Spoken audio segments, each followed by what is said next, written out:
And here I would like to make a wider comment on Denmark's culture.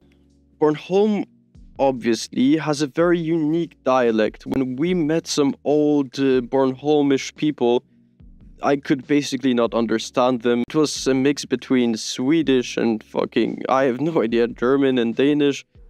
Den ene sprog vil påvirke den andres. Især hvis at der bliver lidt sådan med, forstår han hvad jeg siger? Eller forstår han ikke hvad jeg siger? Så vil en prøve, det ligger i mennesket og gør sig selv forståeligt over for andre mennesker.